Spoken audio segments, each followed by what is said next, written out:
Why we are doing this, I think it's clear to everybody, and we have discussed it over the entire day. We need innovation. It's difficult for Post sometimes to do and develop everything themselves. I mean, it's not a Postal issue, really. It's all large organizations have difficulties in being innovative, developing new solutions. So reaching out to others that specialize in certain fields that can solve problems that we have is something that is critical. And in particular, in one session in the morning when we had many of the Posts here presenting how they are doing innovation, you can see most of the Posts today have an approach, an innovation approach that includes startups.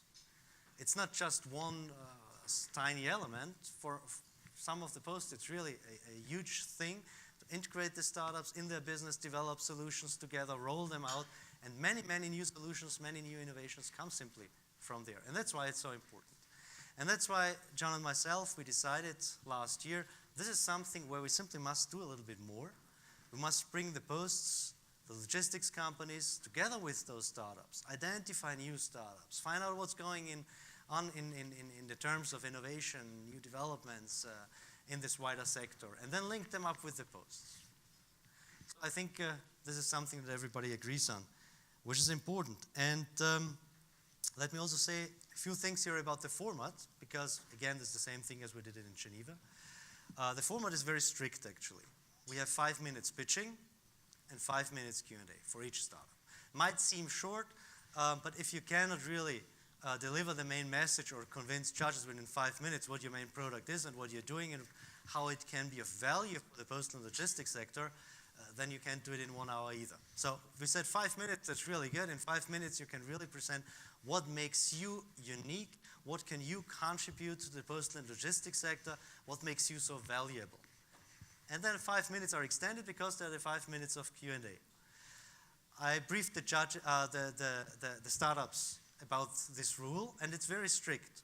So the 10 minutes maximum cannot be extended. After 10 minutes, really, you have to leave the stage. But if not, if you don't, we'll use force.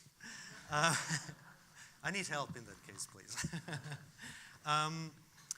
So if you extend a little bit, for example, to 6 minutes or whatever for your pitch, we'll deduct it from the rest of the time that you have. So we urge you not to do it because the Q&A part is very important, and it's not only Q&A.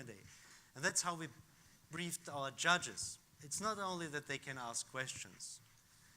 They can also make comments or recommendations, and I think that's also important for you, this kind of exchange. They can ask you some things or make comments in respect to your services, to your solutions that are relevant for them. And I'll very soon present to you the judges, and you see why they can give you very, very valuable input. Let me briefly read out to you what criteria that we have defined. There are 3 criteria that the judges will use as a basis for evaluating and rating the different startups. The first one is innovation.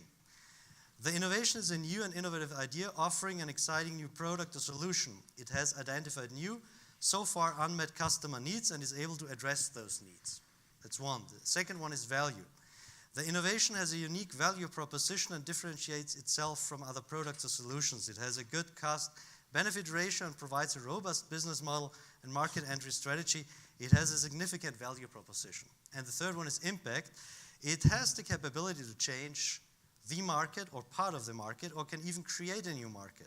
The innovation has the capability to impact the way things are done within its area of application in the future. It can be a game changer.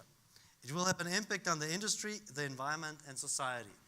So these are the 3 criteria that we have. Of course, they are quite sophisticated, if you want. They are high demands behind them. But again, they are just the criteria on which to base the rating on.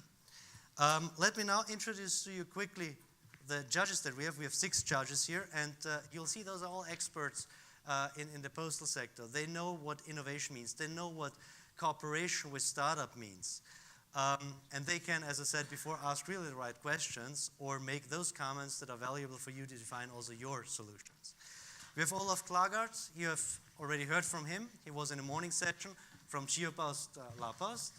We have Colleen from PostNL Innovation Studio.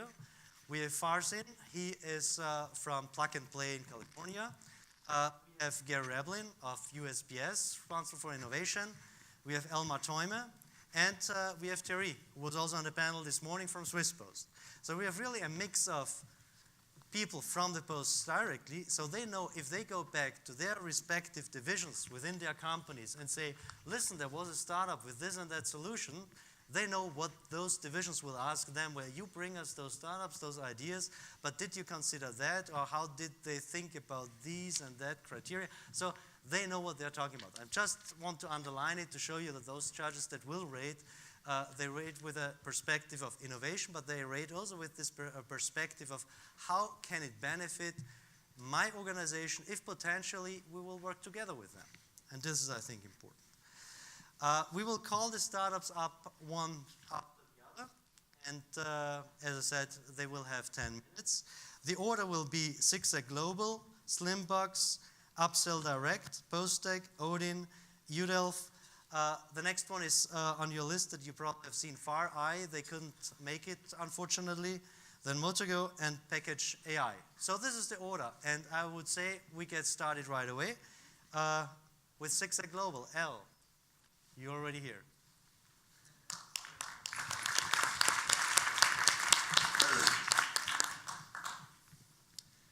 Good afternoon. I'm Al Gary, and I'm the CEO and founder of Zigzag Global. Zigzag is a software service platform to help retailers, couriers, and 3PLs manage domestic returns and international returns worldwide. We provide a network of virtual warehouses so that your customers can get faster refunds and that retailers can get products back on sale more quickly and cost effectively. Returns are now so important that over 3/4 of buyers check the returns policy before they make a purchase, meaning that returns are now more important than price. Around 1/3 of shoppers are now buying with the intention of returning products, many often doing so simply just to get free shipping on the original order. Free shipping is now such a big thing, and free returns are such a big thing, that more than half of retailers offer them, but of course there's no such thing as a free return. The Zigzag Returns Portal offers consumers a simple way to return a product in less than 1 minute.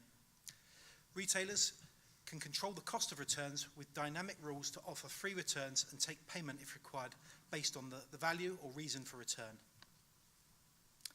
A retailer-branded portal is accessed from the returns page of a retailer's website or from a confirmation email or a digital receipt.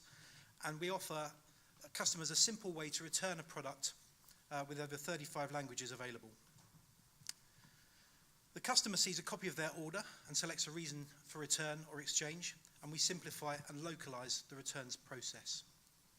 We offer free or paid returns, and using a local returns address means that we can reduce the cost of a return in over 200 local warehouses. Buyers can choose between convenient carrier options, such as post office or collection from home, to a local returns address in over 130 countries.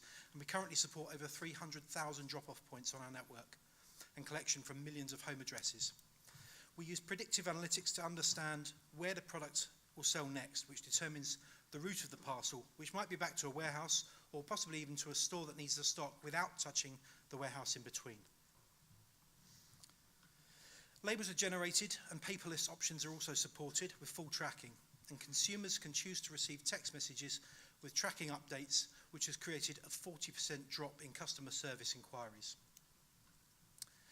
We give retailers full visibility of the returns wherever they are in the world in real time. We have state-of-the-art reporting functionality to make simple and meaningful reports at a product level or order level. And we can get a global view or drill down to see country-level detail to understand where the customers are returning from.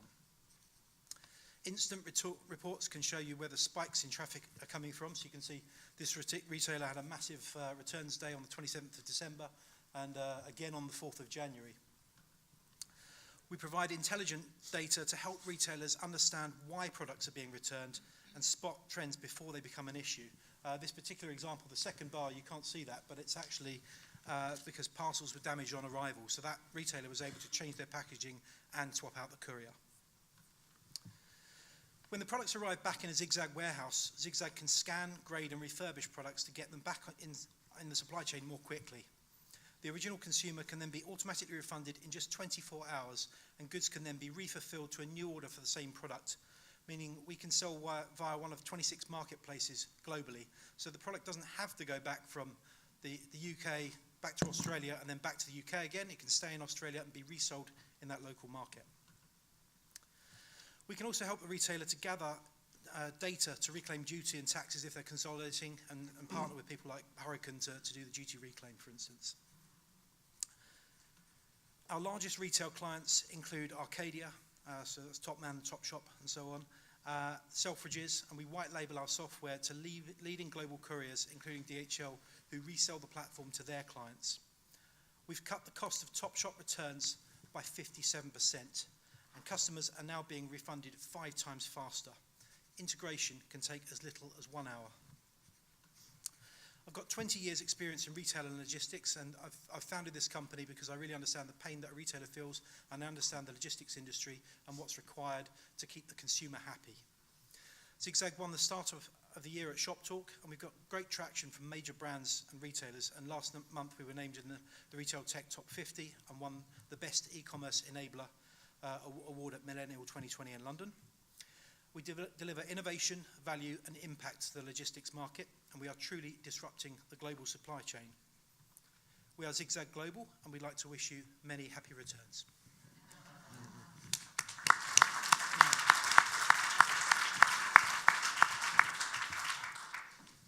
So the floor is open to the judges. You have a mic there, or even a couple of them, as I can see.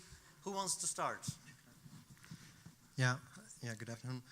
Thank you very much. It's a very clear presentation, and congratulations for your company. It's a very good idea, and I like many things on your model. I have one question only, is about scalability in your assets, because I understand you're managing your own warehouse locally. So we work with partner warehouses. So the 200 warehouses on our platform don't belong to us, and we don't pretend they do, and we're not a carrier either. So we don't need to own the warehouse, and we don't need to be the carrier. So we actually plug into DPD Group, we plug into PostNL, we plug into 60 carriers on the platform to move the parcels around, and we plug into large groups of 3PL networks who manage retail 3PL performance every day. So they're used to receiving and scanning items, and they can assess the grade of products as well. So we don't need to own those warehouses. Okay, it's not your people that manage the analysis of the content, or? No, we don't even need to own the postal accounts. So if we're working with a postal provider, for instance, they can resell the platform to their own retailers on their own rate card, and we are the overview of what's happening in all of those warehouses. So it's a single view of stock anywhere in the world and returns anywhere where they happen. But as this moves forward, it won't just be about returns. It will be about, for instance, that local stock that Brody was talking about earlier this morning. It's really a follow-on from that.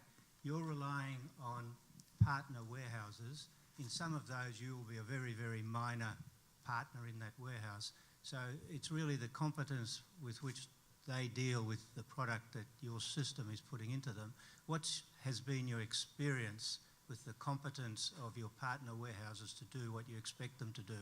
So we only tend to work with very large 3PL groups who do this day in, day out for a living, and they're measured by the platform on their own performance. So if we've got one warehouse that's receiving goods slowly or grading things incorrectly, then we're tracking that performance. We're tracking it down to the user level, so we know the very individual that made that mistake. We also know that the retailers that we're working with. What has been your experience? So the experience has actually been very positive, and really positive reception from the 3PLs. 3PLs are interested because it creates traffic for them, and they want to help us, they want to work with us, and the same with the post and the courier industry as well. Actually, I've got another follow-on question, which is what's your strategy to find out and select the warehouses and the drop-off points? I've seen more than 250, 300 warehouses in the last 3 years. I visit them, or my team visits them personally. We work with groups like Wincanton in the UK, who already managed retail for about half the high street in Britain. We work with people like APL Logistics, various big, large 3PL groups who are competent in this already. So I have two quick questions. One is, what's your footprint in the United States? And secondarily, what's your model as far as pricing? Do you offer a complete solution where they'll just pay one price and you'll manage the 3PL warehousing and all the aggregate cost for them? Or obviously the resell, the merchant, the post would do it, but in the case where you're dealing with the merchant or the returner? Yeah, so we can offer both, either the full package where we just supply one price and everything's included, or you can use your own postal contract, even your own warehouse contract, and just our platform to move the goods around. It's really a bespoke solution by retailer. The footprint in the US, at the moment we've got about 40 warehouses on the network.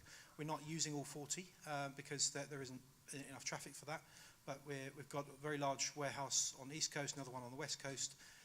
We're already working with USPS, with FedEx, with DHL, and various other couriers to move parcels around. We've got a trial starting later this year with Walmart to help US retailers selling into Mexico get their goods back. You're making money? Yes, we're not profitable yet. I don't pretend we are. We're a startup, but we're revenue generating and we're handling thousands of returns a day. Sorry, what was that about every return today? Thousands of returns a day, yeah. Perfect. So one last question, sorry, about the business model, because I assume that so if I understand you correctly, you take a fee per transaction that goes over the platform. We do. And then you have a couple of postal services or couriers that have white labeled your solution. And how do they make money?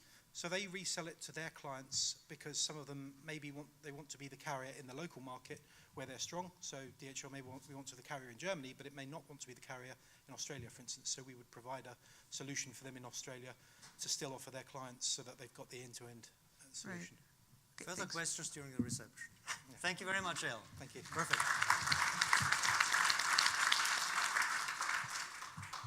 So, next startup, please. We have here Philip from Belgium, who will present to us Slimbox. Don't stop the time yet. Just wait. Yeah. So Okay, perfect. Now you can. Can you hear me? Yeah. So hands up. Who buys stuff online? Yeah. Well, I think if you're not, you're in the wrong room, right? Isn't e-commerce just one of the best inventions ever? Only a few weeks ago, I was sitting on my couch in my pajamas, 2 a.m. in the morning, ordering the newest iPhone online, and just the very next day, the courier already rang my bell. So I opened the door, and he's standing in front of me with this gigantic box. So I start to stress out. I mean, was I drunk when I ordered my phone? Did I maybe press the order button 5 times? Can my Visa card even take that amount of money? What's happening? Is this mine? So with some hesitation, I take that box, and now I'm completely stressed out. I mean, this doesn't weigh like there's 5 phones in it. What is this? Is this mine? So I slammed the door shut, and I cut the box open.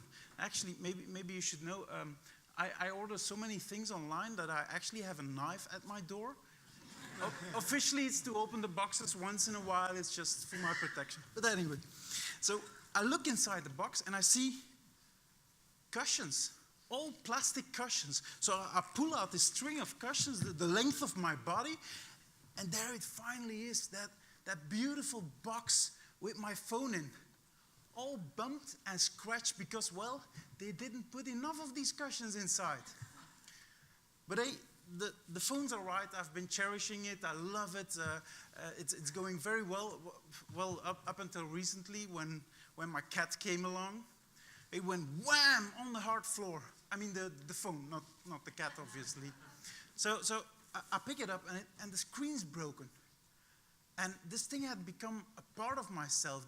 I had to have it repaired as soon as possible. And so what I did was I ran off to the nearest drop-off point. I looked in their shop to find a box that would actually fit my phone. I couldn't really find something, so I picked a number, waited in line for like half an hour, only to hear that they didn't have anything else. They didn't have any filler materials. All the boxes were too big. So I got all frustrated. I went back home, and I had to fabricate something myself. But because that drop-off point didn't help me, I went somewhere else. Today, ladies and gentlemen, it's all about the customer journey. And this is something that you can make even better yourself, because by sheer coincidence, of course, we happen to have the very best solution to that. And I would like to present you, is this the clicker? Yes? Yeah. I would like to present you to Slimbox, a machine that cuts perfectly fitted packaging out of flat sheets of corrugated cardboard.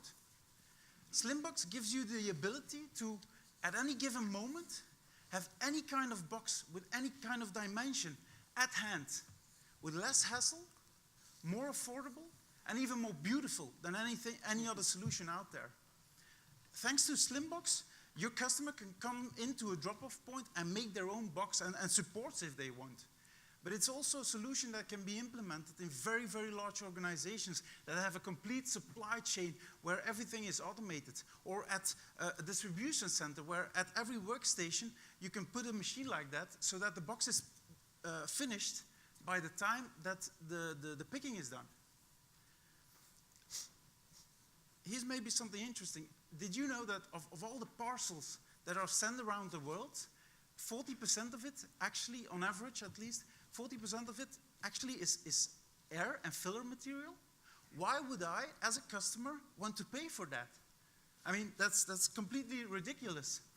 In Belgium, where I come from, if I go to a grocery store, I can't get a plastic bag. But when I order these same goods online, I get enough for 10 of these plastic bags. So if you want to become more competitive as an organization, here's how. Start to reduce your own costs. Start to reduce your customers' costs.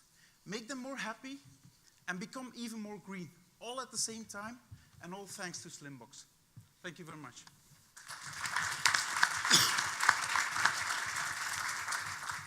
Excellent. To the round again. First, from a carrier, recognize the issue because we pay for cube. So obviously, we can reduce our costs through a solution like that. Flying air isn't good for anyone. So, but from that standpoint, as you talked about office and customer, how is it, and can it be put into a warehouse environment for a mass production type solution? Well, it's not a machine that is going to do mass production, so there are solutions to that, of course. This is a machine that goes a lot slower than that, but thanks to simple software integration, thanks to software integration, we can have the box ready by the time that the picking is actually done. So it can become something completely automated. We're actually, because this is a good-looking machine, let's say. This is something that belongs in a postal office or in an office environment. If you put it in a distribution center, it doesn't need to look and will not look like that. So we're making something more static, let's say. But how long does it take to make one box? It's about a minute. Okay. Yeah, right now, and we're even upping the speed, but that's technical. Okay. You mentioned putting it in a post office, so is it feasible to go in, somehow dimension your box, have it made? What would be the cost of the box for me as a consumer? Well, actually, that depends on the postal office or the drop-off point at that point. So we don't decide on the prices. Now, just to give you an idea, the cost of actually making a box, if by standard you arrive at only a fourth or a fifth of what the original box would actually cost. So simply on material, because in Europe, for instance, we don't have a lot of dimensional weight problems there, but we can get a return on investment on the machine in less than 2 years simply because of the corrugated. Instead of buying boxes, you buy sheets, and there we get our return on investment already. Yeah, I recognize the need for a better packaging, green packaging, but what's the USP of this machine? Do you have some IP on the machine? Yes, absolutely. So it's the technique actually that is used inside. thanks to the technology, it's using laser. We can not only make any kind of model, we can also make put logos in, text in, you name it. So we can create anything that you can make by hand. So we promote it as being a box making machine, but actually if you want to make, I don't know, Christmas trees that you put in inside each other during Christmas, that's possible as well. Following on, there are several box-making machines around in the marketplace. They've been around for several years now. Why is yours different? Is it just another competitor there? No, well, none of them are focusing on the ease of use. That's one of them. Actually, I can go to this one. So it's very small and practical. It's a very, very small machine. It's maybe two times this piece here. It's very easy in use, so you can use a smartphone, web browser, do it automatically. It's very low in maintenance, so we don't have knives inside, so not every month somebody has to come by and these kind of things. And we can do personalization, like logos, like text, like whatever you want to put in there. And of course, there's an incredible return on investment because the other solutions, and I'm not seeing them as competitors, but the other solutions are too expensive for SMEs at least. Do you have a retail price for that? Yes, it's 25,000 euros. I think you just answered my question. So your revenue model is to sell the machine as opposed to selling the service, or well, actually, are you a razor company, a razor blade company? Well, no, actually, the thing is, we're a startup, so we're pivoting constantly. What we've noticed is that we got a lot of feedback from our customers that they wanted extras and extras and extras, and so we've seen that there's a huge potential for us to start focusing more on software as a service and set up a complete platform where we would actually move from we give you the ability to make your own boxes towards the thing as you can have any kind of box at any given moment. And so even if you don't have the hardware, you can go online, order your box online, and by the time that you arrive in the post office or whatsoever, you have your box, or a courier comes by with that box in his hands for you. So that's a possibility. How many of these do you have deployed now? We're working on the next 20 batches, so there's 10 all in 6 countries, and the next 20 batches, next 20 machines, are being sold and placed in the market in Europe. The 10 have been operational for how long? Since September, October. Yeah, September, October. And what kind of customer do you have? What kind of use case? Of course, e-commerce or box making companies, shops like a little bit like Staples, but then paardenkoper. So in the Netherlands, for instance. So it's quite diverse. People that produce parts that are constantly different. For instance, here in the States, I've been talking to somebody. He gave me a perfect list of any box that they had bought in the last year. And they were at a cost of $41,000. And we could, simply by using the machine, no changes, we could reduce that to $8,900. So the machine would be included even within a year. They would have a return on investment. And I'm only talking about corrugated, not even of dimensional weight or things like that. Okay, no. Thank you very much.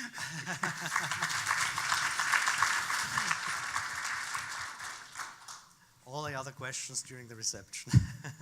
Avery, so our next one, and this is Upsell Direct. Please.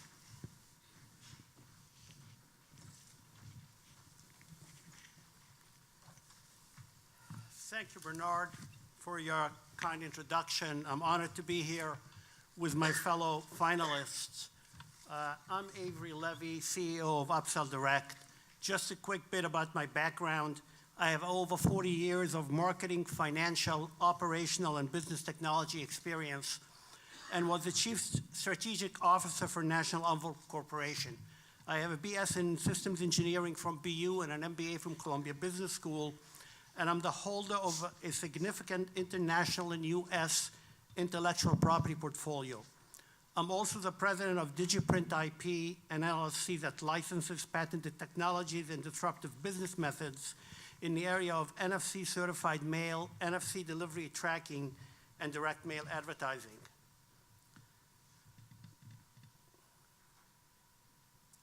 The green one, I guess. Got it. Okay. We are here seeking solutions to challenges facing our ecosystem. How to confront rapid innovations and technology advances, how to entice the consumer to open the envelope for the direct mail industry, and how to capitalize on the pleasant unboxing micro moment and promote add-on purchases. Introducing Go For It Tag by Upsell Direct. Upsell Direct is a revolutionary startup company offering a disruptive and innovative upselling system using near-field communication tags to launch a personalized and customized opportunity directly to the consumer for upselling related products, services, and advertising. When the consumer receives the package, they tap on the Go For It tag, instantly connecting them to view and order targeted upsell and cross-sell products and to access valuable assembly and use instructions. The Go For It tag extends the product's life cycle and the initial sales encounter after the product has been shipped and received. The tag can be branded with the logo of any merchant. The Go For It tags are encoded and shipped to the consumer. So here is your package. The tag can be placed on the carton, on an insert inside the package, or even on the product itself. The consumer then taps the tag and is connected to the retailer's database to receive the targeted information. So here's our value proposition. It's like putting a salesperson in the box with a product, creating micro moments to the consumers and upselling opportunities for the retailer, manufacturer, or service provider. Establishing a new digital touch point with consumers the instant they receive a product. Informing and upselling without being there. Personalizing, customizing, and tailoring marketing messages. Driving traffic to websites and to the brick and mortar stores. Growing revenue, generating new sources of income, and increasing profit margins, and creating deeper consumer loyalty. We are unique. Our Go For It tags are inexpensive, easily incorporated into the assembly or shipping line process, and scannable by over 95% of mobile devices, and can be individually customized to the recipient. Our Go For It tags can be re-encoded, offering complex consumer, manufacturer, retailer interaction. Here's a 1-minute quick video.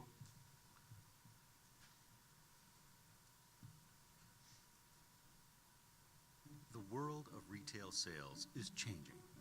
Introducing Go For It tags by Upsell Direct. Go For It tags uses near-field communication tags, or NFC for short, that, unlike QR codes, can be encoded with individualized, rich product information, including a URL. Go For It tags can be used 4 ways: placed on the package, in an insert inside the package, on a Go For It card inside the package, or better yet, on the product itself. The product and Go For It tags are then shipped to the customer.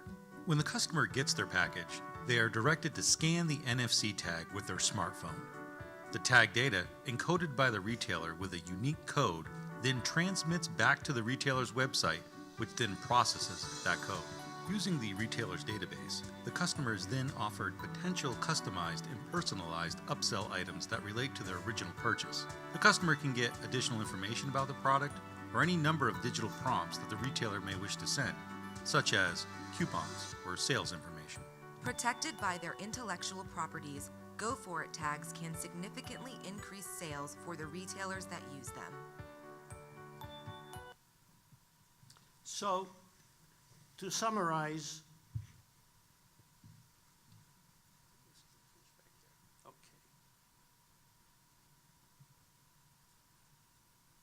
Sorry. Okay. So to summarize, Go For It tags are a revolutionary and innovative way to use shipments to substantially increase sales. Go For It tags combine the power of the mobile device with the mail parcel moment, and also it converges the printed text with the digital world.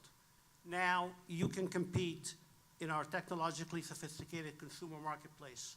Finally, a presentation here at Postal Vision would not be complete without handing out an envelope. So judges, I have here for you a sample of the envelope of the future with tags on the outside and the inside, as well as a flyer that when you scan that tag takes you to a landing page that shows you all the potential things that you can do with an NFC tag to communicate with the customer.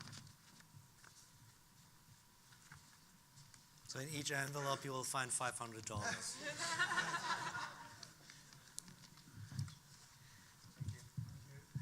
Okay, shoot, questions, please, Colleen. Thanks for your presentation, Avery. I think it's a great way of,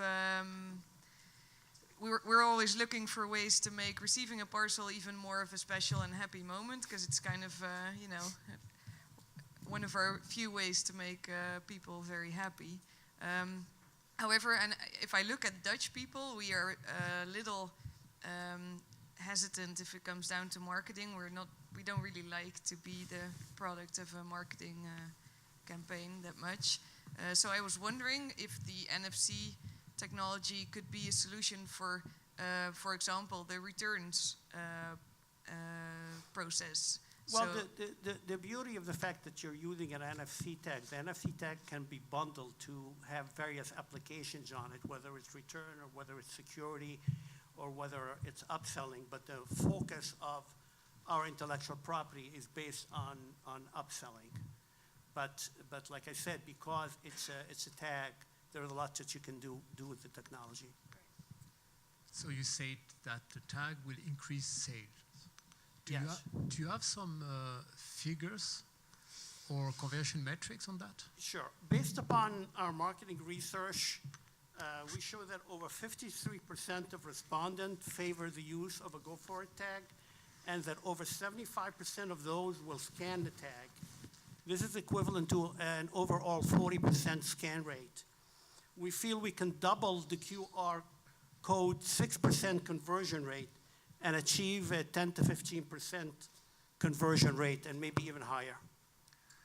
How do you see the difference between, obviously, the Android platform, where you literally can just tap if your NFC's on, as opposed to the Apple, where you have to download an app, turn on the NFC? A lot more difficult experience, although finally they made it eligible.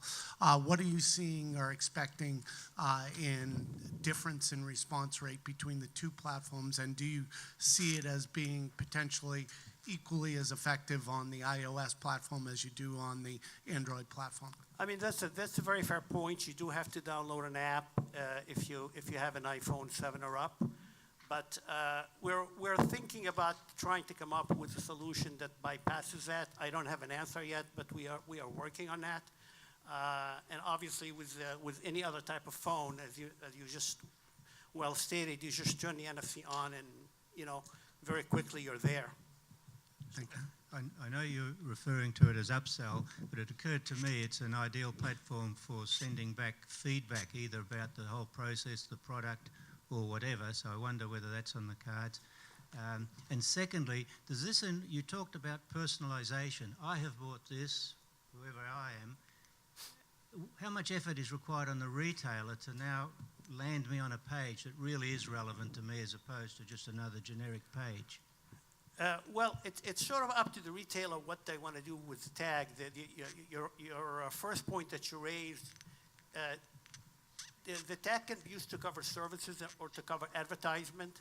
So any type of relationship that the manufacturer or the retailer want to have, whether it's filling out a warranty form or whether it's showing, like for example, in that handout that I gave you, they bought a bowl and then they're offering a mixer, and they're showing you recipes that you can add to your product, as well as possibly instructional video of how to clean the mixer or how to assemble it. So from a service and advertisement point of view, that's all there. And I'm sorry, your second question was? Well, it was just the effort they had to make it, personalize it. Yeah, well, You've answered.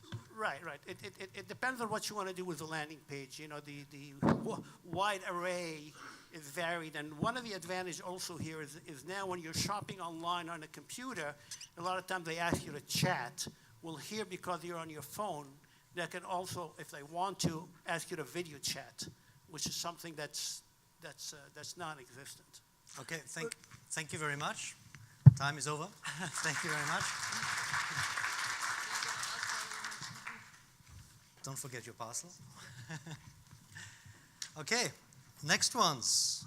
The guys from Posttech. Sorry. Thank you very much. From the UK, please. Hey there.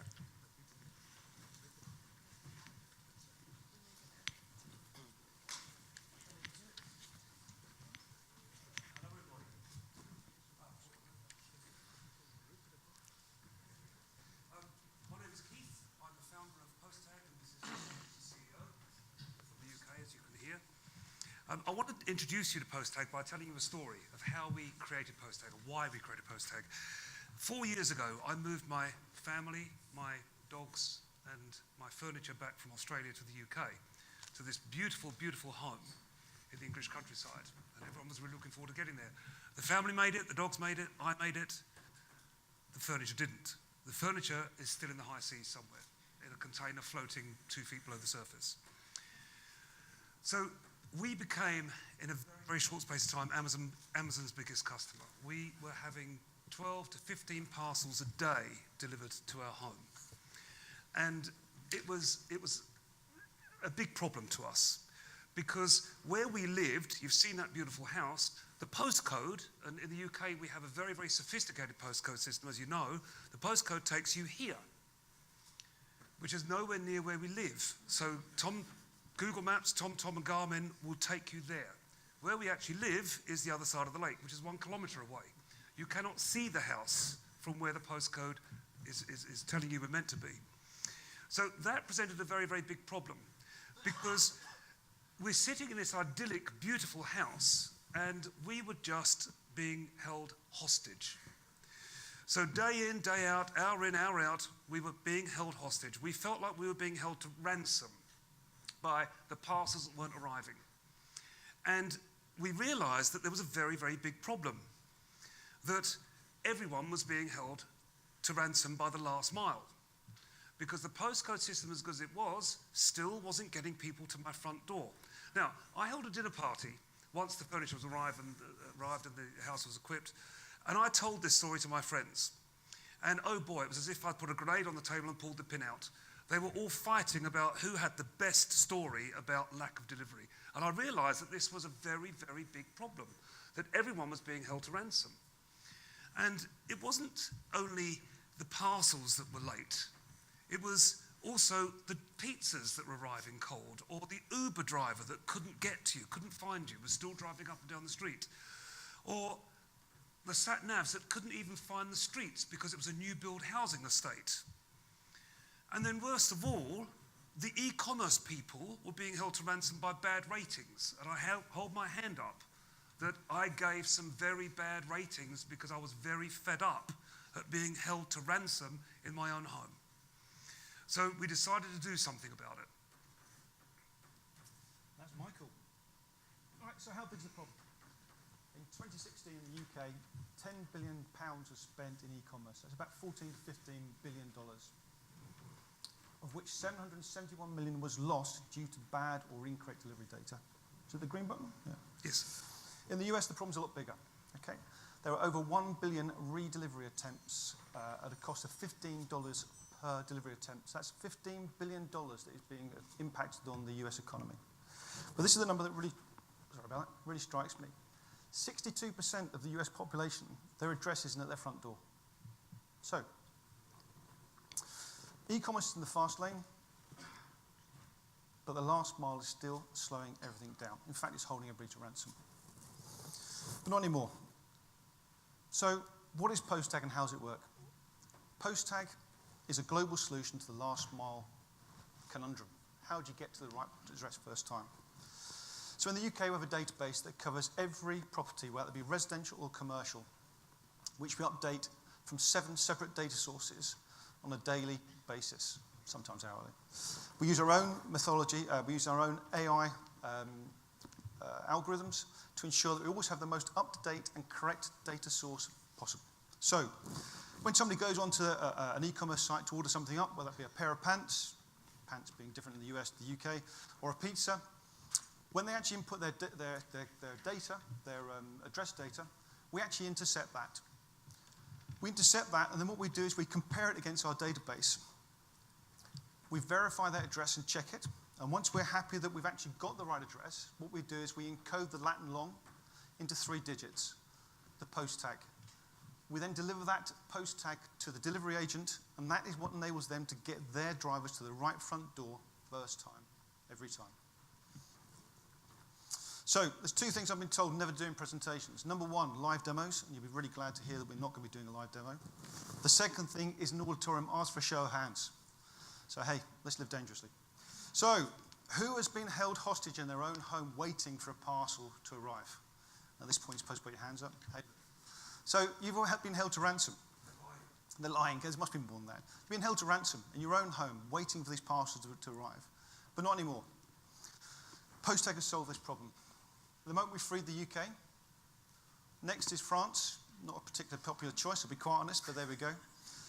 Then the rest of the EU. Then through the UAE to Australia. And then America, we're coming to free you as well. So, we solved a really, really big problem. A world held to ransom by the last mile, and we've done it with 3 digits. Just give us the money. And nobody gets hurt. Right. Thank you very much indeed for your time. Oh, is there one more? There is one more. Hey, look, I never said it before, man. Something more? No? That's it? No, we're done. Okay, please. Judges. I just wanted to clarify one point. You talked about intercepting your address. Yeah. This is all activity taking place. That's because the retailer has signed up with you. Correct. And so when the retailer gets an address, they go into your system, pull out the tag, and then that gets sent down to the driver. So there's no one else needs to be concerned about it. Me as the addressee, I don't have to worry about it. That's correct. Is that the so it is a frictionless system, Elmer. So what we've done is everybody that goes onto an e-commerce site actually puts their address in. In the UK, what they do is they actually make an API call to 1 or 2 data sources to actually check and give that. So you have like a pop-up which says, if you put the postcode in, this is the address. What we do is we intercept that. So as far as the end user is concerned, they don't see anything different. The retailer doesn't have to do anything different. The whole idea behind PostTag, it has to be simple. It has to be frictionless. In that way, it works really well. Do you map into any GPS type system, or do you own that as well? Okay, great question. So we actually look very, very closely at how to make this the easiest way of being possible. And what we looked at is we just provide, in essence, the postcode, which is that long. How we actually get that to the retailer and why we are completely agnostic when it comes to delivery mechanisms is we actually inject that information at the scheduling level. So it doesn't matter if they're using TomTom, Garmin, Waze, Google, whatever it might be, we're way beyond that. Way before that.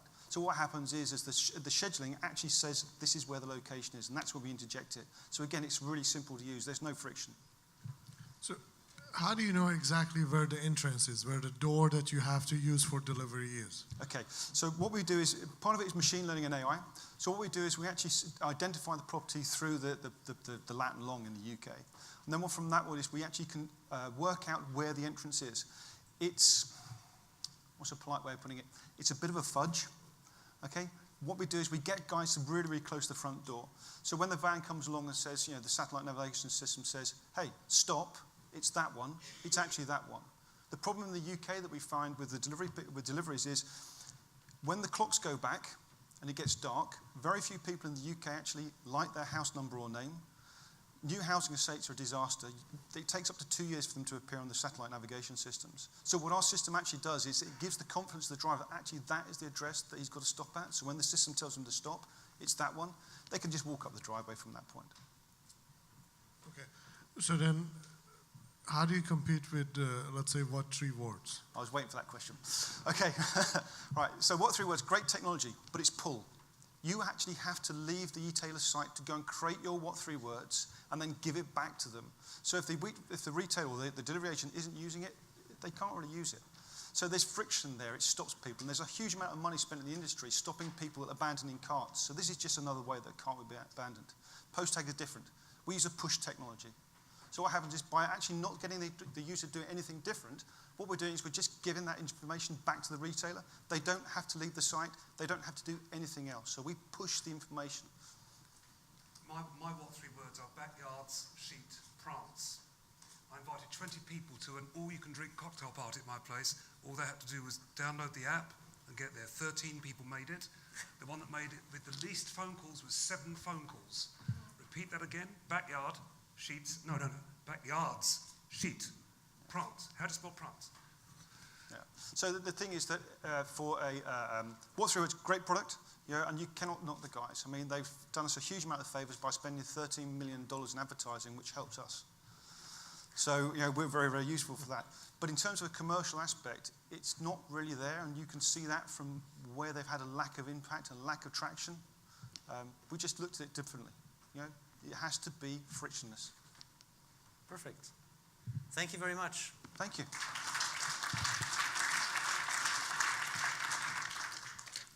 And I see Carla arriving. Hi there. Hello. Odin, please. Hello, everyone. Hello, Sharks. My name's Carter, and I'm the Director of Web Engineering at a company that I'm excited to share with you today, Odin. At Odin, we work to explore the operational dynamics of our customers' supply chains in order to identify waste, reduce variability, and increase customer service level. And we do it all at a fraction of the cost of our competitors. Odin sits between the operational and strategic goals of your company's supply chain. On the operational side, we help you answer questions like, when will my shipment arrive? And how do I best manage this disruption due to a port strike or inclement weather? On the strategic side, we help shippers and planners make more informed decisions around things such as what port should they be shipping through? Should they ship today, tomorrow, next week, using this carrier or that? Our metrics allow them to help answer questions like, how well is their cross-docking facility performing today? And how well does its performance compare against all other facilities in the area? And as well against itself the day before, a week before that, and even a year before that. To help us answer these questions and to achieve cost effectiveness at scale, we've developed a low-cost asset tracking solution, which I'll just give to the judges real quick. Thanks. Now, traditional asset trackers that use cellular and GPS functions can cost upwards of $100 per device. Our device uses a patent-pending Wi-Fi-based solution to allow for geolocation and communication at a significantly reduced price point. Currently, our device is between $10 and $15 per unit, and at high scale, we're working to get that down to $5 per device. It also has integrated into it a number of key sensors, including temperature, humidity, motion, and shock sensors. These unit economics allow our customers to map and monitor their entire supply chains. Odin is global. So far, we've tracked shipments in over 20 countries, including the USA, Canada, much of Europe, Saudi Arabia, and China. Just want to point out a couple images I have on this slide here. On the left, we have a pilot customer of ours affixing one of our devices to a shipment going from Germany to France.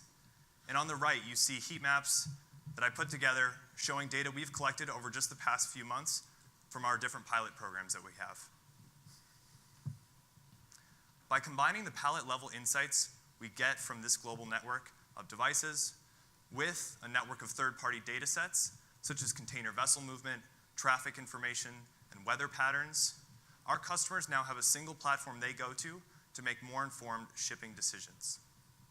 Our web platform spans this range between micro-level visibility, which will cover a single shipment, and macro-level visibility, which covers their entire supply chain.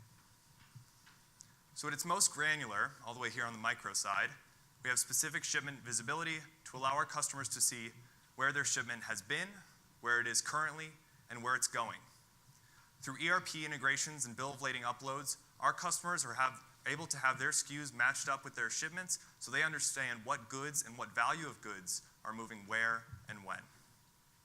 Our predictive engine continuously updates estimated times of arrival, notifying the key stakeholders when key events are about to take place, like some disruptions going on, or the estimated time of arrival has been updated. Moving further towards this macro level visibility, we also offer optimized route selection in order to try and reduce in-transit days. A pilot customer of ours was able to identify 9 days of in-transit savings through the use of Mediterranean ports that we uncovered as being viable options through our fleet platform.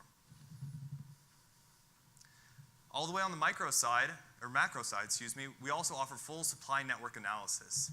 As our devices are shipped throughout our customer supply chains, we're starting to build up this virtual value stream and this supply chain map. This actually image here is information and points of interest that we automatically built up from one of our pilot programs with one of our customers. And this information allows us to start to track metrics against key internal points of interest, like distribution centers and manufacturing facilities, but also gives our customers additional insight into third-party and external points of interest, like customer retail locations and ports. This holistic view allows these different tiers of the supply chain to stay in better sync with one another and to be more responsive to each other's needs. We've seen on our platform manufacturers and customer retail locations, these different businesses, these different companies coming together to communicate and collaborate and have a discussion around expectations and performance, all through the Odin Fleet platform. As the wealth of information we collect from our network of devices, as well as this third-party data sets continues to grow, so too will our capabilities as a company. Thank you.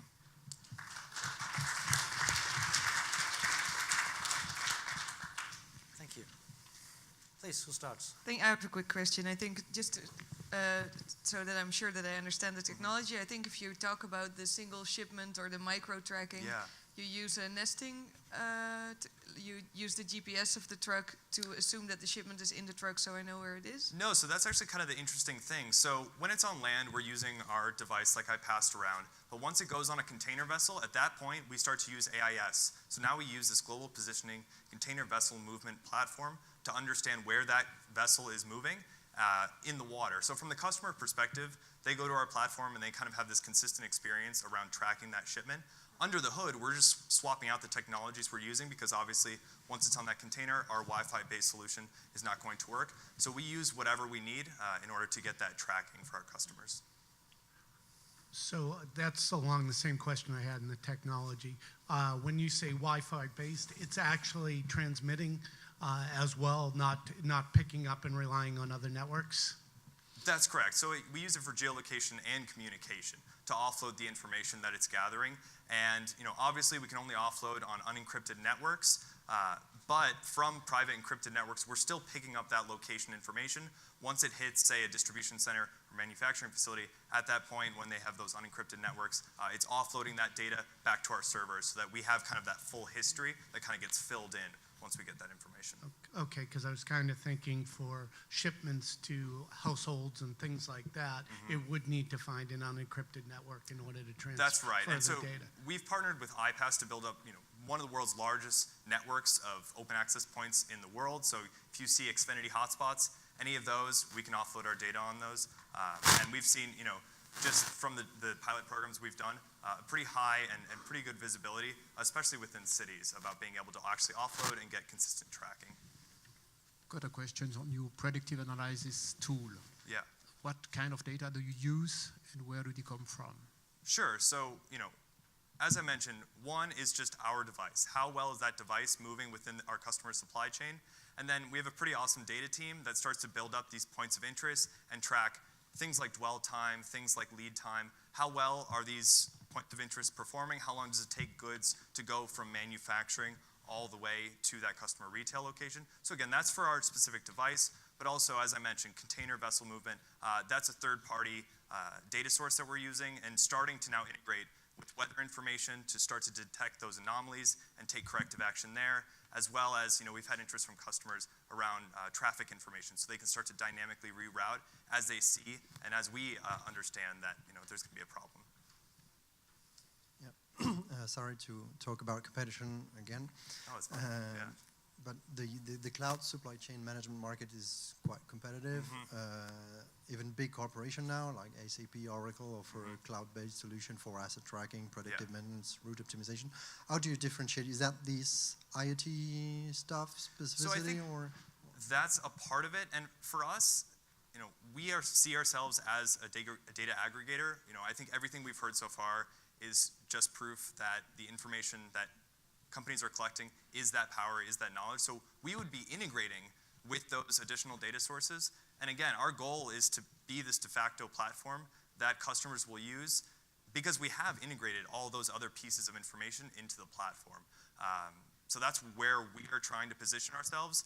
Having this asset tracking device that's really low cost is one way to just get our foot in the door, get our own sort of proprietary data. But at that point, if someone had already created this device, we would just use that information and have it within our kind of holistic platform. Do you expect that to be returned to you, or once you've sold it, you've sold it? So it is reusable if our customers want, and we definitely encourage them to reuse that device as much as they can. But at that price point, it can be disposed of. But for us, it's more of a SaaS play. So it's less about the device and more about us providing this software as a service to these different businesses. One of the things that you talked about is offloading the data onto an unencrypted network. All of us have scanners that basically have that accessibility. Could it offload to the scanner that the driver's already has with them in order to pass that data along? Yeah, so it absolutely would. One of the most surprising things we've seen is, I don't know if many of these large buses now are connected with Wi-Fi. We've actually seen our devices offload their location information when they're passing by these internet-connected buses. And so we'll see, device offloaded on Megabus. So for us, that's kind of the aha moment that, Wi-Fi really is ubiquitous, and there's all these different ways that we're able to get our information back in ways that, we didn't even really expect. And so, yeah, even if it's the driver's device, that would work for us. Okay, perfect. Thank you. Thank you very much.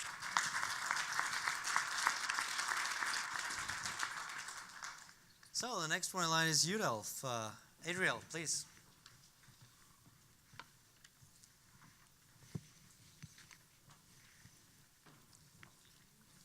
You need to click it. Yeah, it should be there, I guess.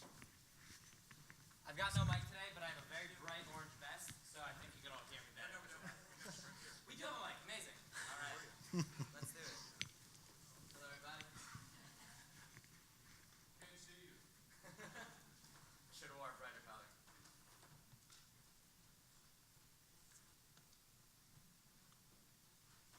How are we doing? Is that any better? Any worse? All right. This should be fine.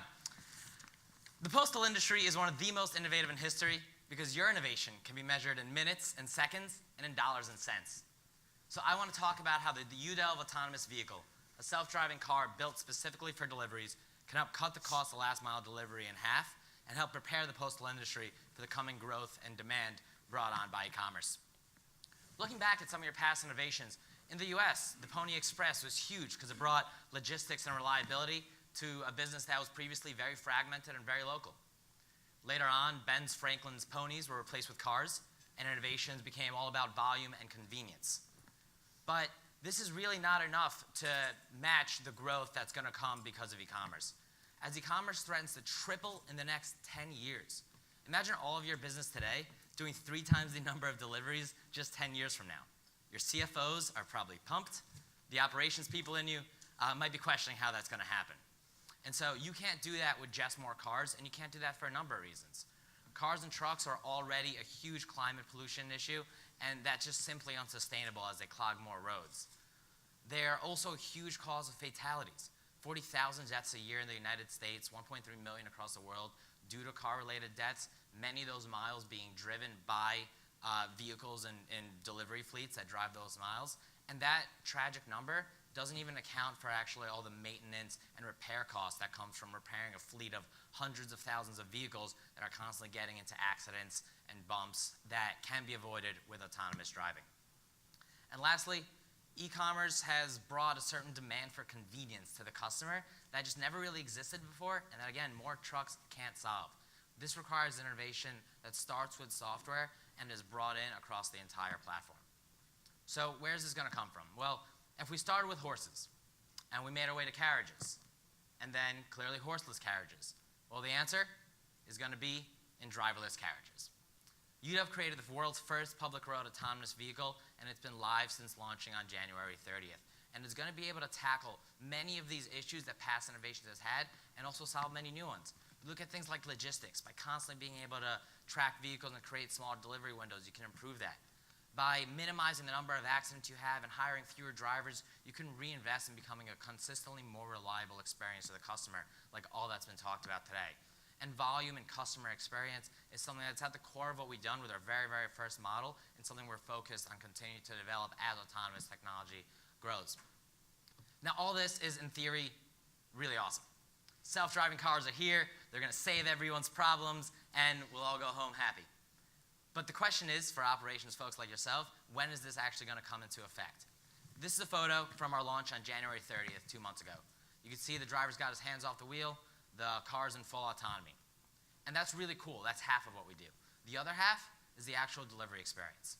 Over the last 2 months, we've done over 100 deliveries carrying things like groceries and flowers and food. And from each and every delivery, we learn things that, of course, you with your 1 million deliveries a day have been learning for many years. But an autonomous vehicle needs to learn for the first time because this is happening very differently than it happens in your industries. Autonomous vehicles are going to be here very soon. And this is a photo that we love showing what we call, sorry to my friends at FedEx over there, the past and future of delivery. No matter how autonomous vehicles get implemented into your fleets, whether they're following the postman around, if they're a totally new model of a locker that's mobile and going to highly dense populations, or some sort of hybrid, they're going to be able to create that enormous cost cutting that you need to be able to grow with e-commerce and to be able to allow you to supply deliveries in this growing world. So, in the spirit of Postal Vision, with a theme of daring to be bold, sharing technologies across the world, and caring about customer-centric solutions first, UW is excited to be partnering with the postal industry to reinvent deliveries. Thanks.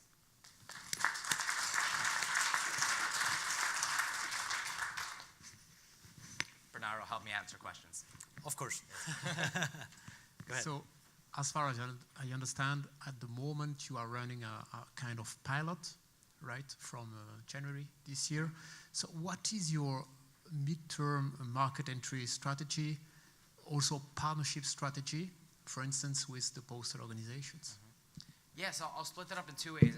Our first month we launched, it was amazing. We got coverage from everyone you can imagine from all over the world, and everybody was calling us. Major retailers, European postal organizations.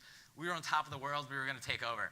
And then we realized those are very long sales cycles, and we don't want to sit around waiting to be doing something for many months. So I did what I've done at previous companies I founded, which is walk around store to store to store and ask people their problems. So in the short term, we're working with local businesses, which is an amazing opportunity to see things on the ground. It's an amazing opportunity to do deliveries.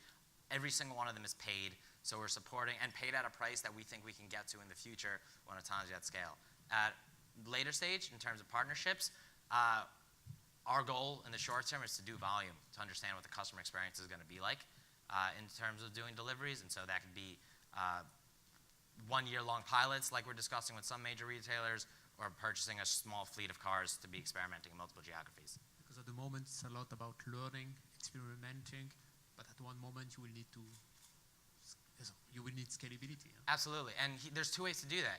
One is to wait until the moment where you need scalability, and everyone realizes, hey, autonomous vehicles are here, let's start. And the other is to say, let's learn over the next year, so that in 1 year from now, when we're ready to scale, we already have hundreds of thousands of deliveries worth of data points. Just to be clear, the model you have is that you want to be the delivery agent as well, or is it selling vehicles? We don't want to be in your business. Right, okay, so it's selling vehicles. It's selling vehicles. Right. It's selling vehicles or selling space on the vehicles. depending on I just didn't understand why you said you went around talking to local retailers. What for, if you're selling a vehicle? Because selling a vehicle to you will take many, many months. Getting paid per delivery by local retailers will teach us so much about how delivery actually happens that we can then bring it. That's what we're doing. That's not our model. That's our education model in order to get to be able to be serving your business well. So right now, we all understand the autonomous vehicle. However, you have a driver in it today. What do you see as what I call the vehicle essentially movement system? How are you going to get the parcel to the end customer off of the vehicle when it is truly unmanned? Yeah, amazing question, because obviously that's the whole point, is you can get something to the door, or you can get something to the curb, and then how to get to the door. We could have a very long discussion about that. So to keep it short, a couple answers. One, many times we're actually finding customers don't mind coming to the curb. If they know when the order is coming, which is something we're very focused on providing, they say they can track the car, they know when it's 7 minutes away, 5 minutes away outside. If they know when it's coming, and it's at a time that's convenient for them, 80% of our customers come to the door, come to the car, no problem. Besides that, we got lots of ideas, and that's what the education is about. You'll hear later from Motogo. They have an idea about how to get it from the car to the door. There's other versions like the USPS report where it says there's actually a driver there, not driving the car, but doing other menial tasks, maybe doing data entry, sorting through the mail, figuring out what happens at the next stop, and then the human is actually the one that delivers it. Tons of versions, but the answer is we're starting to figure that out right now, and we're learning that the actual customer might be a bigger part of that than we thought. Have you figured out how to load the van? That's actually why we walked around to local retailers, and that's been one of our big learnings. So we have a merchant app that can either be directly to Susie's Flower Shop, or it can work with a post office. So all the orders are in there. They get entered automatically. You just click an order, load it, click an order, load it, and we're working on making that simpler over time. Sorry. What is your core value, your core business? You're building the vehicles, the autonomous technology inside, or why won't you benefit from others' technology? Absolutely. We're right now we're bridging things together, right? We don't know how to build 50,000 vehicles. That's a fact. That should not be our job. We don't know maybe the full battery technology, but we're building that right now as well. What our core is, and what we're going to grow into as the environment grows around us, is to be doing what we call the last 100 feet of autonomy, meaning general autonomy, going down the street, stopping at a red light, making a right turn. That's not as complicated as you might imagine. There's tons of people who do that. It's that last parking scenario, that how do you navigate a parking lot, that how do you parallel park. That's what we're focused on, that and the actual loading and unloading experience. So manufacturing vehicles is quite an asset-intensive business. Yeah. How have you been finance your developments and the pilot so far? Yeah, so we're well capitalized. We like to say that we have enough money to not run out, but not enough that we're going to get snotty about it. So we have the capital to be able to manufacture vehicles.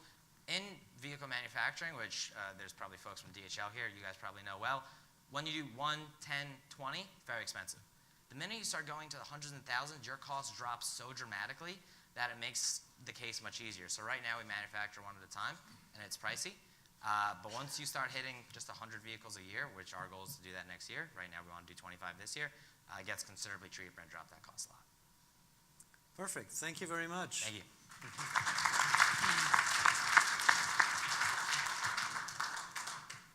You mentioned Motogo. David, you're the next.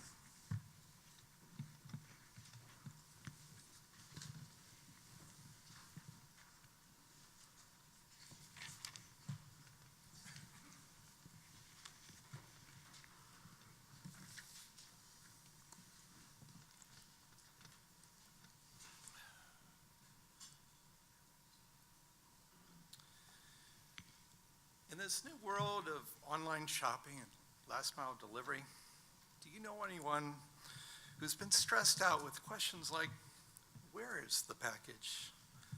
Do I need to be home to get it? Who took it? I'm David Ruth from Motogo, and we have a new solution for last mile delivery to lower the stress and bring back the smiles. Let me tell you about our own secure transport container, which is the basis of our delivery solution, by answering some questions. Where is the package? You will know because we use IoT communications for precision tracking. Even better, we'll let you know when it will arrive using AI predictive logistics. You do not need to be home because the transport container will be physically locked to an anchor point when it's delivered to your home. What about security? Will it still be there? Yes, the anchored intelligent container keeps watch and is able to report problems. This is how it works. The smart container is locked to a physical anchor point. The items to be shipped are placed into the container. The cover is closed and locked. The shipping information is electronically downloaded into the container, and the delivery vehicle is requested. In this example, the delivery vehicle arrives, the smart container is loaded onto the truck, and it's off to its destination. The vehicle has arrived, and it's located the anchor point. To complete the delivery, the container is locked to the anchor point. Now, excuse me, the package is secured and being monitored for security. And the vehicle is off to its next delivery or pickup. Now the customer arrives and uses his phone to access the container. The container is unlocked, and the customer removes the contents. Now the container is free to ship something else or to be retrieved. Note that the anchor point could be located somewhere else upon the property, with either a human, a drone, or a robot making the delivery to that location.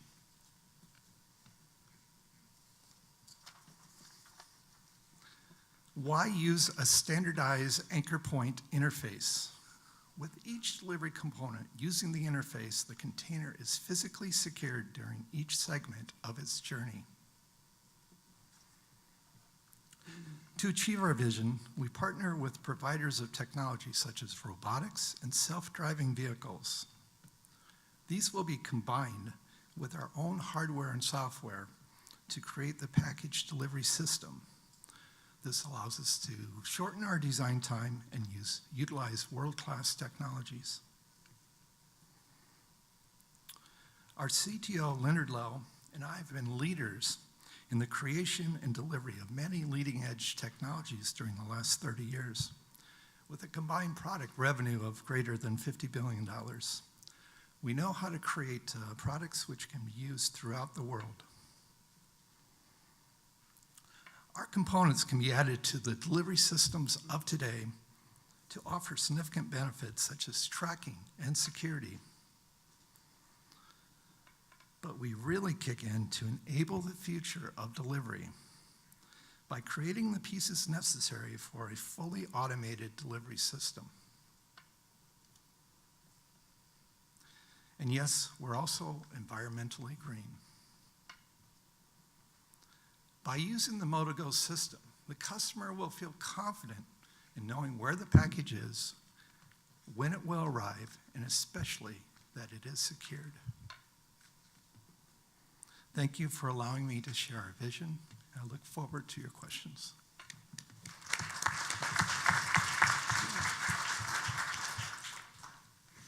Could you tell me about the container? Is that a one-use time container that secures the lock to the, just secures a package to the lock?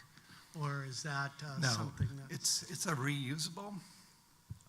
So that's the advantage of the container. It can be reused thousands of times. Every time you initiate a shipment, the shipping information is downloaded into it. but how do you retrieve the container after I take my package out of the container? You now have the container at the destination. What's the plan of the cycle for that? Okay, so as these things get into full commercial use, and you can basically, the delivery vehicles will be going through continuous routes through the neighborhoods. And so when it makes the delivery, it can pick up the ones that are already consumed. Yeah, thank you very much. Very interesting, and also because it addressed some problems linked to autonomous delivery. I mean, the really last mile with autonomous delivery, it allows it to be easier. My question is about costs. So if, of course, the container can be reusable, it quite kind of responds to the question that it is costly but reusable. What about the anchor point, the infrastructure? Do you need a lot of technology on it? Is it costly or? So the anchor point infrastructure is similar to like a utility that you install one time. And just like any other utility, like a cable TV or whatever. So I suspect the cost for the physical part of it to be less than $50, but then there's the manpower to go out and install it. Talking about the anchor points, are they in public space, private space? I'm sorry, I didn't. These anchor points, yes, are they in public space or private space? Oh, public space or private space? Yes. The intention is to open source the interface and establish a standard that can be employed by multiple carriers. Yeah, is that your question? No, my question was the infrastructure. Oh. Is it located in public space, like in cities, on the street, public streets? Okay, so or is it more in there private? Will be multiple uses of it, like street side mailboxes. The anchor points could be located there. It could be located up by your house, by the front door. There's also the notion of anchor point clusters. And within, apartments or condos could have anchor point clusters also.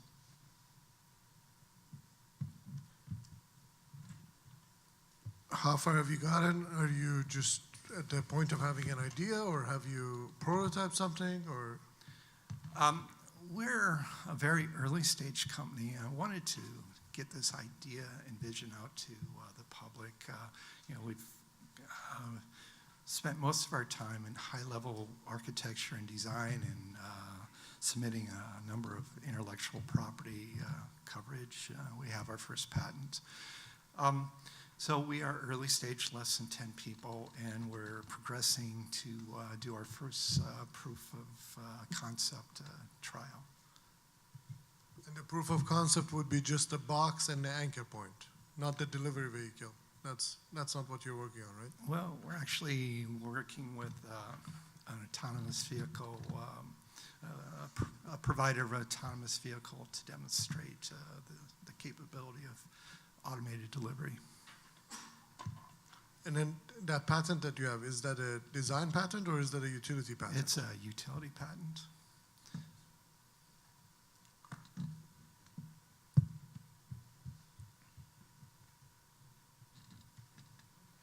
Just one last one. The anchoring system that you have planned, what technology are you using to anchor the package to the anchor itself? Well, it's a mechanical, electronic mechanical with the actuators. So we're working through what works best with the capabilities for robotics, and so we're trying out variations. There's many variations that we're exploring. Okay, no more questions? Then thank you very much, David.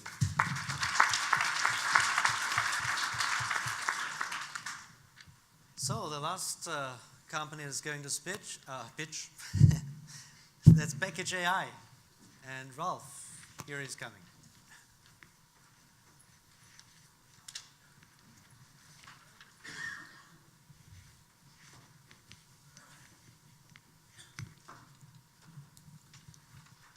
What an amazing group of presenters. So my name is Ralph Schulberg. I'm the VP of Sales for Package AI, the first choice in last mile logistics automation. We have a problem. We have several problems in last mile delivery, but the problem that we're focused on is mismanaged customer expectations. The way you have it now is you have customers waiting long times for packages, 3-4 hour windows and so forth, and you have failed deliveries. And what this does is this creates tremendous frustration in customers and increased costs of redelivery attempts and manpower to do so. So we're trying to alleviate that. A quick story about this. I was at the Apple store on break. I went to get a case. The gentleman, sales rep, saw my tag, and he's like, well, what are you here for? I explained about the whole conference, and he's like, I'm waiting for a package today from FedEx. I'm here at work, and I wish I could tell FedEx what to do, where to drop it, and communicate better. So, and that was just the first customer, first person I spoke to and got instant response. The solution is a customer-centric delivery management platform powered by Jenny, which is an AI platform. What Jenny does, she does end-user scheduling, where she will talk with customers. She will negotiate the time. If the customer is available that time, they'll go ahead and lock in that delivery date. If the customer is not available, she will renegotiate a time, whether it's tomorrow, later in the day, or sometime in the future, and reschedule properly. On top of that, Jenny will dispatch and route optimize. She will take into consideration traffic stops and location and plan the best route to communicate. Once she has the route set up, she will automatically dispatch the driver. The driver will get a message to the phone. We'll have a full route of every stop that they have. Once they'll have an app on their phone. Once they click start the route, the first customer is notified, and the customer is able to take a look and see the status as to where the driver is, and be able to communicate with the driver back and forth. So we have our route optimization, notifies the driver, and it sends updates to the customer every step of the way. If there's an issue, the customer is able to tell the driver to leave it at the neighbor, at the back door, or wherever to make it more convenient. And then the beauty of the software is post-delivery engagement. Yesterday we were also speaking at the post office event, and everybody was talking about lifetime value and how to make the customer happy. And what this does is once the package is delivered, the customer gets an immediate reminder and asks them, how was your delivery experience? And if the delivery experience is good, the customer will turn around and say, it's a 5, it was a good experience. It will prompt you for a review. If it was a bad experience, it will prompt it to a live agent, and we'll be able to resolve that issue right then and there, saving valuable time and headache on negative feedback and trying to remove that. Let's look at the solution up close. So I had mentioned pre-delivery. We'll negotiate, we'll explain to the customer when the route is expected, when the package is expected, and it'll say yes, or if no, it'll give 3 choices, and all the customer has to do is simply respond back A, B, or C, and that'll take care of the next step. When the package is on the way, it gives updates about an hour away, 15 minutes away. So it takes that 2-3 hour window, and it'll bring it down to 15 minutes and get notifications. And again, at any point through that time, you're able to communicate back to the driver or to dispatch and convey the message properly. And then I just mentioned the follow-up as well. So let's talk about the tech real quick. It's an artificial intelligence-powered, data-driven, real-time optimization, and it's focused on customer interaction and customer satisfaction. So we discussed a little bit about fleets, how it'll help manage the delivery system.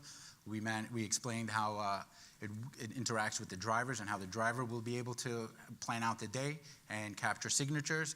And then now let's talk about Jenny. Jenny has a predictive engine and real-time cost pricing engine that goes with the negotiations. So it takes everything in real time and calculates the correct answers and the correct response, taking the human element out of it, getting the right answer and the right response. It also has conversational and language understanding, so it can feel like you're talking to a human back and forth. and it builds a profile on the recipient, so as the customer uses the service again and again, you're able to understand that it's this type of customer with certain types of requirements. And what this does with the fleets, we can get an increase of 30% fleet utilization while getting customer satisfaction about 10% just for starters increased. And let's talk about the results here. So we can drive significant value proven with early customers. So we're able to cut labor costs by eliminating the need for customer calls, follow-ups the day before, the morning before. So you can have a reduction in that amount of time. You'll improve efficiency by reducing missed deliveries, by calculating the better routes, and you'll be able to increase sales. You're able to at least get a response rate of 25% increase on Google. Feedback response rate of 25% and Google rating increase of 40%. Thank you.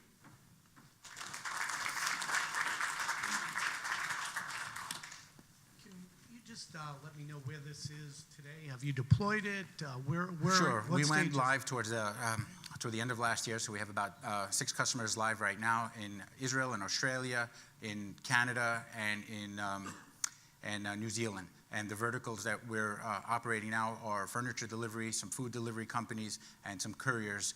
And we're just getting everybody's feedback, and then we're able to tailor the solution based on individual vertical customers, and then as well as postal delivery service. So as we're collecting more data and talking to more people, we're able to tailor make the solution to each vertical. So the business model is what? How do you make money? So the business model is when you're dealing with a medium-sized business, it's either a per vehicle, we're able to charge a subscription per vehicle, or on larger, we're able to do a volume-based. So we have 2 different models depending on the customer. So which one is it? Are you after that furniture delivery guy as your customer, or are you trying to sign on USPS? Both, obviously, but again, like mentioned earlier, the sales cycle to get USPS, it will take about a year. At the same time, we need to generate revenues and get the ball rolling. So we're doing a dual approach. Obviously, we want to do the low-hanging fruit of the mid-sized customers while beginning the conversation and seeing how we can do long-term integration while making our product known to the public. So we're taking a dual approach on that. How many languages does Jenny speak? As many as you need her to. But how many have you trained it to so far? So we have about 6 languages currently, and it's just a matter of getting the developer team to light up the other languages. But Jenny is a very purpose-built chatbot. It can only talk about my delivery issues, right? We can program her to talk about additional. You can build right. airplanes too, but right. for now, the product that you have, Jenny knows how to talk about deliveries. Correct. And right at this particular conversation. Then why would, for example, USPS partner with you as opposed to a chatbot that can talk to their customers about other issues too? Why would they get one chatbot that just talks about deliveries, one chatbot that talks about other things? We're able to expand that, but for a viable product that's ready to go to market now, so we're focusing on this. And as we build traction and get the response rate correct, we're able to expand the other phases of Jenny. So we're going to market with a ready product that we can put our names behind.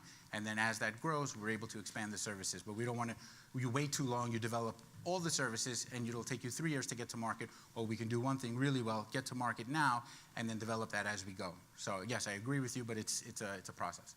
And then Jenny does 2 things. Jenny is a chatbot and also does dynamic routing, correct? Correct, dynamic routing, and Jenny can also do dynamic pricing structure. So let's say the post office would need to make an emergency stop, depending, you can calculate the size, the weight, the time.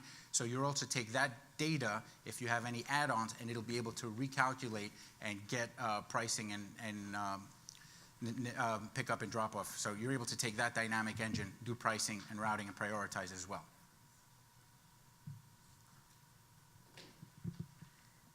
Do you have ambitions to sign on European postal companies? Yes, so the beauty of software as a service is that we're able to go internationally, globally, and be able to work with multiple agencies across multiple time zones. And did you do the research on what's already out there? So you have a lot of companies that are focused on route optimization.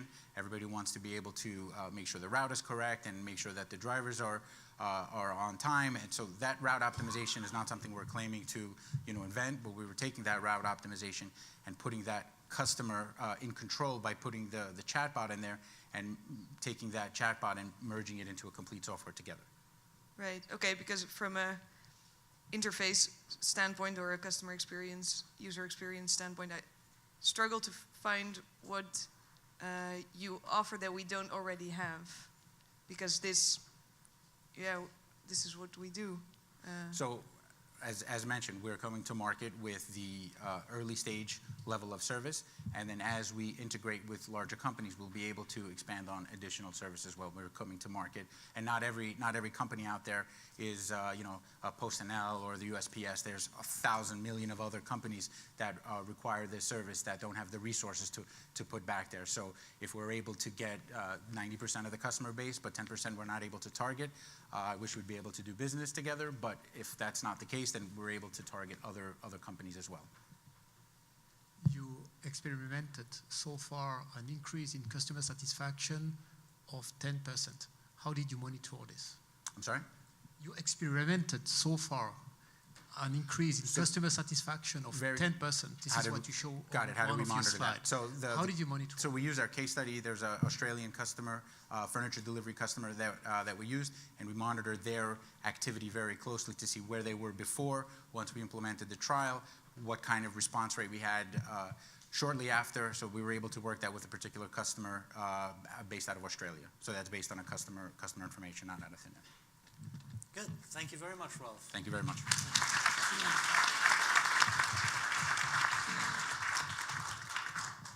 So, as I said, one was missing, so we had eight startups that were pitching. The process continues now, of course. I'll give you a very brief overview of what's happening now. I'm going to sit together with the judges. We take some time out, and we have a look at all the ratings that they have done. We are going to discuss the different companies that we have just heard, their solutions. And then we come up, or they are the judges, so they come up with the winner. And the reception starts now at 5 o'clock, and I think we'll need about maybe 20 to 30 minutes to do that. So during the reception, don't go away, really, stay here, come to the reception, and during the reception, we will announce the winner. So in about half an hour, that should be the case. And there is an award, which was standing here the whole time. Maybe you have realized or seen it. And this award will be handed over, but there will be a few other things, of course, as well. There is no money for the winning startup. But what we figured out is that it's much more important for a startup actually to get in contact with the Post, to discuss with the Post, to give publicity. So there will be publications, there will be a newsletter that will be sent out to about 2,000 stakeholders. Things like that will present all the startups and certainly very especially also the winner, of course. So there will be different kinds of activities around that, which I think is much more important, because what we have heard here today again is, I think for everybody here in the room, it's always something new where we say, okay, that's a cool solution. That's something I didn't know about. There's really a need, and suddenly I see something popping up there that's interesting. That's exactly the idea of the whole event.